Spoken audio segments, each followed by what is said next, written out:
ఏమైంది టిప్పు? ఏమైందో నన్ను అడుగుతావేంటి? నువ్వే చెప్పు. ఆ తాళిబుట్టు ఎక్కడ పెట్టావు? నిజం చెప్పేవాళ్ళని నిజం చెప్పమని మళ్ళీ మళ్ళీ అడుగుతున్నావెందుకు? తాళిబొట్టు దేవుడి దగ్గరే పెట్టాను. అమ్మవారికి ఆయన కట్టాల్సిన తాళి ఇప్పుడు కనపడట్లేదంటే నేనేం చేయను? ఆ తాళి నువ్వే తీసావు, నువ్వే దాచావు. నేను కుంకుమర్ణతో ఖచ్చితంగా తాళి కట్టించుకుంటానని ఆ నమ్మకం కన్నా నీ భయమే ఎక్కువై ఆ తాళిని మాయం చేసావు. నీకెలా చెప్పాలో తెలియట్లేదు. ఒట్టేసి చెప్పు. సత్యవల్లి చెప్తే ప్రమాణం చేయక్కర్లేదని జనం చెప్పొచ్చు. కానీ ఇప్పుడు ఇక్కడ నా ప్రేమ విషయంలో, నా పెళ్లి విషయంలో నువ్వు నన్ను మోసం చేస్తున్నావేమో అనుకుంటున్నాను. అందుకే అందర్లా నువ్వు కూడా ఒట్టే. టిప్పు, ఇన్నేళ్ల మన ఫ్రెండ్షిప్లో నువ్వెన్ని మాటలన్నా బాధపడలేదు.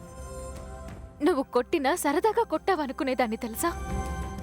నువ్వు నా కళ్ళల్లో పొడిచినా కాటిక సరిచేయడానికి వేలు పెట్టావనుకునేదాన్నే. మెడ పట్టుకుంటే జడకుచ్చులు సరిచేయడానికి చెయ్యి అడ్డు పెట్టావనుకునేదాన్ని. కానీ ఈరోజు అదే చెయ్యి ఒట్టేయమని చాపమందంటే గుండెల్లో పొడిచినట్టుంది.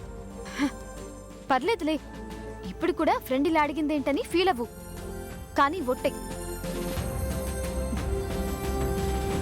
నా తల మీద చేయి పెట్టి తాళిబొట్టు తీసావా లేదా చెప్పు. ఇప్పుడు కూడా నువ్వు అబద్ధం చెప్పావనుకో, నీ బెస్ట్ ఫ్రెండ్ బాలా త్రిపురంధేశ్వరి ఆయుష్ తగ్గిపోతుంది.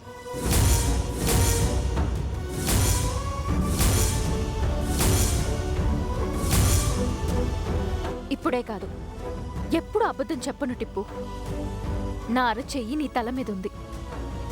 బ్రాహ్మణ కుటుంబంలో పుట్టినదాన్ని, నీకన్నా చిన్నదాన్నైనా నా ఆయుష్ కూడా పోసుకుని నువ్వు నిండు నూరేళ్లు బతకాలని ఆశీర్వదిస్తున్నాను.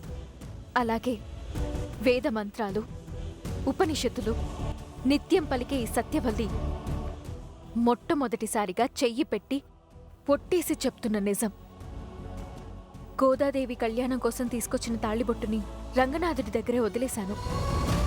అది అబద్ధమైతే నా ప్రాణాలనైనా వదిలేస్తాను.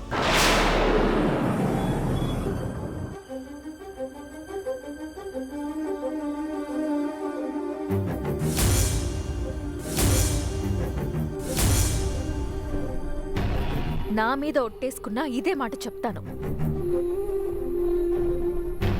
నేను ఆ తాళిబొట్టు తీయలేదు.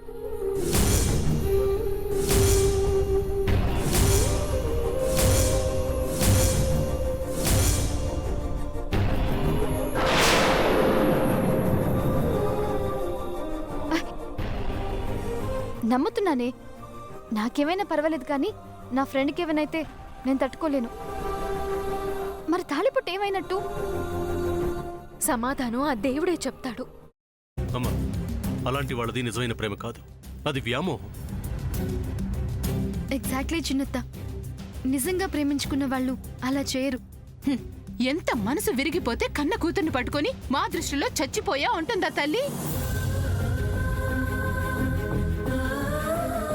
అది సరే అమ్మా, తన కూతురుతో తన మాట అనేటప్పుడు ఆమె మాటల్లో వ్యథ, కళ్ళల్లో బాధ గమనించావమ్మా? పెద్దబాబుకు బర్త్డే విషెస్ చెప్పు కూడా వెళ్ళాం కదా. ఊరికే ఎలా కాలిపోతుంది?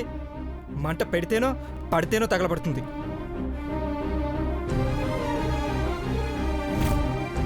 కరెక్ట్ చిన్నబాబు, నీకొచ్చినట్టే నాకు డౌట్ వచ్చింది.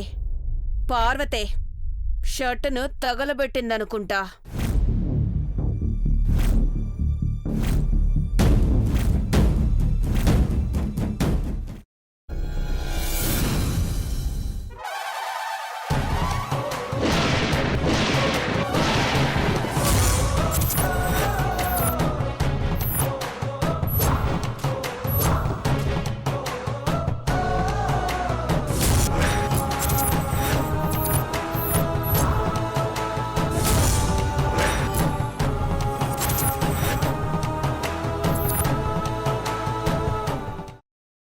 తర్వాత పొట్టు తీసేసి చాప్ చేసి పక్కన పెట్టుకోవాలి. ఒక ప్యాన్లో కొద్దిగా నూనె వేడి చేసి అందులో ఆవాలు, మినప్పప్పు, శనగపప్పు, కరివేపాకు, సన్నగా తరిగి పెట్టుకున్న ఉల్లిపాయలు వేసుకుని 1 నిమిషం పాటు వేయించుకోవాలి. ఆ తర్వాత కాల్చి కట్ చేసి పెట్టుకున్న వంకాయని కూడా అందులో వేసుకుని బాగా మిక్స్ చేసి బౌల్లోకి ట్రాన్స్ఫర్ చేసుకుని అందులో తగినంత చిక్కటి పెరుగు లేదా పల్చటి పెరుగు వేసుకుని మిక్స్ చేసి అన్నంతో కానివ్వండి, చపాతీతో కానివ్వండి సర్వ్ చేసినా చాలా బాగుంటుంది.